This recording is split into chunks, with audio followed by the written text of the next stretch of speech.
This is the Lone Crater YouTube. We hope this video helps. In this video, I will show how to make Italian meringue frosting.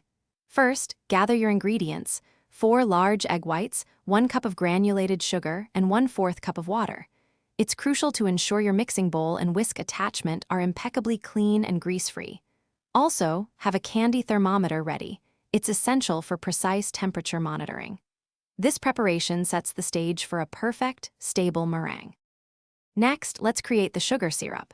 In a small saucepan, combine 1 cup of granulated sugar with 1/4 cup of water. Heat this mixture over medium heat, stirring gently until all the sugar crystals have completely dissolved. Once dissolved, stop stirring and allow the syrup to cook. Monitor its temperature carefully with your candy thermometer until it reaches precisely 240 degrees Fahrenheit. This precise temperature is key.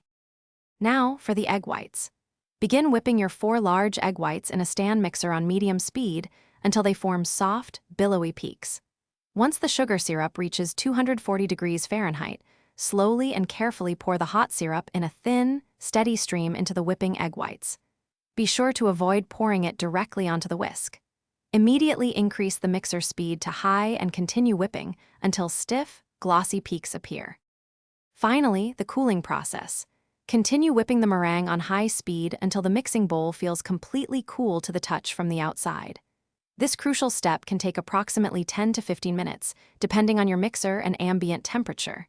The meringue will become thick, stable, and beautifully glossy. Your delicious Italian meringue frosting is now perfectly ready to pipe onto cakes, cupcakes, or any dessert you desire. Enjoy! Thanks for watching. Consider subscribing if we helped you.